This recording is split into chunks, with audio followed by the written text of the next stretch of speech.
Well, what's up again there, guys? Brian here, the 3 Topics Gamer, and I have a rather special top 5 list video to share with you guys today. Now, as a gamer of 30 years, I've experienced many emotional moments that have really allowed me to get to some of the most stressful periods of my life. And I've experienced moments of happiness and joy, to anger, to of course sadness and tragedy. So I thought it'd be a really cool idea if I actually shared my top 5 most emotional moments that I personally have experienced in video games. So if you do happen to enjoy this rather emotional video, I would really appreciate it if you haven't already to give this video a thumbs up so the algorithm helps picks up and spreads the word. And if you haven't already, I'd really appreciate you to press that subscribe button so you can keep track of me and all my future videos I have planned for the rest of the year. And if you have any ideas for any top list videos or rankings or reactions or reviews, please let me know what you guys would like to see and I will try to get it up as soon as I can. So wasting any more time, I'd like to start off with what was my 5th and most recent, most emotional moment that I've experienced in video games. Now, number 5 might seem like cheating because this is a game I played not too long ago, but it has to go to the final battle in Astrobot.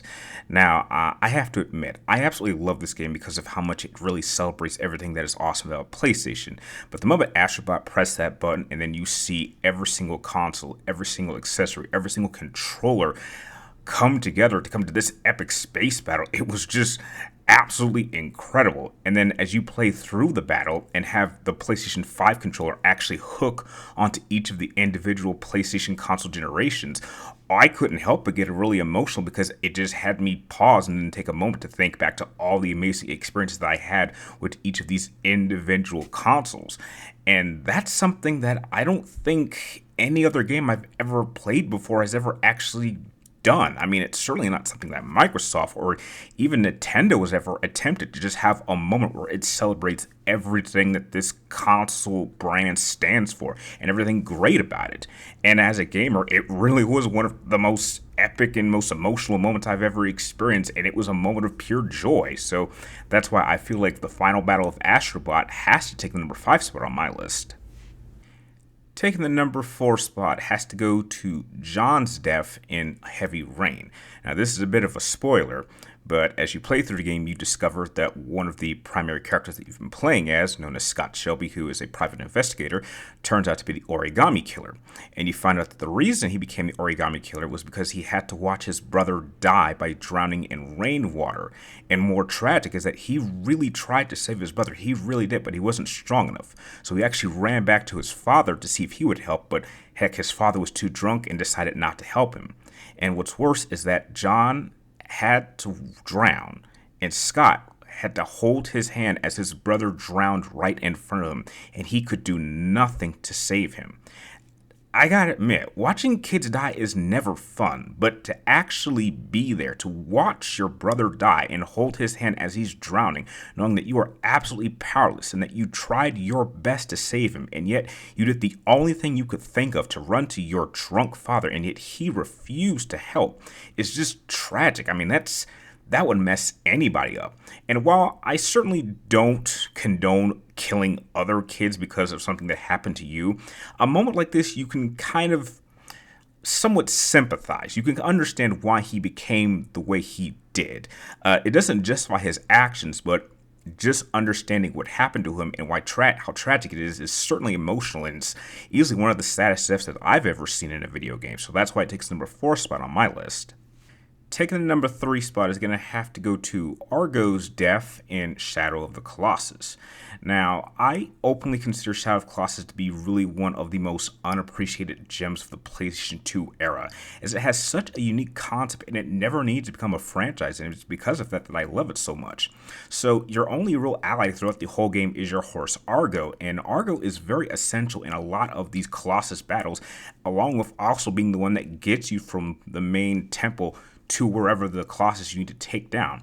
So it was really kind of sad that when you actually take out all of the Colossus except the last one, and on your way to the last Colossus to go for the final battle, the ground, the bridge that you're crossing on before the final battle collapses, and in an instant, Argo actually kicks you off him as he falls to his supposed death. Now, what makes this sadder is that the horse sacrifices itself to save you. It's one thing if you see a situation happen and you jump off and save yourself, but the fact that your horse cared for you so much that it instinctively was willing to sacrifice itself in order to save your life is just tragic. And mind you, this is your only ally. This is your only friend throughout the entire game. And now you have to go into the hardest boss fight of the entire game alone. Now, again, I won't spoil what happens at the end, but just in that moment when I first experienced this for the first time, I was really sad because I was like, man, this final battle must be really, really difficult if I no longer have my allies. So, yeah, that's a key reason why Argos' supposed death is number 3 on my list. Taking the number 2 spot is going to have to go to Aunt May's death at the end of Marvel's Spider-Man. Now, what makes this death a lot more tragic is that it's a death that you choose.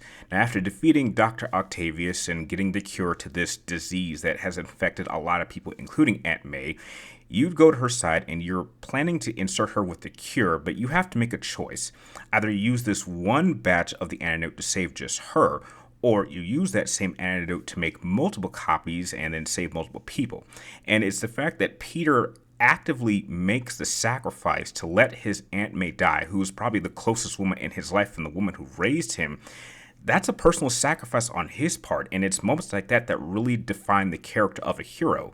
And in her last moments, she actually reveals that she had known all this time that Peter was Spider-Man and that she was just always concerned.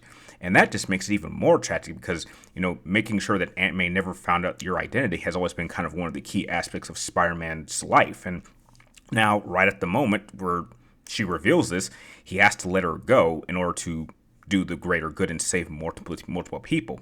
And I always felt that that was really one of the most heartbreaking moments that I've ever experienced or seen Spider-Man have to actually go through, at least in the game. So that's why I consider Aunt May's death at the end of Marvel Spider-Man number 2 on my list.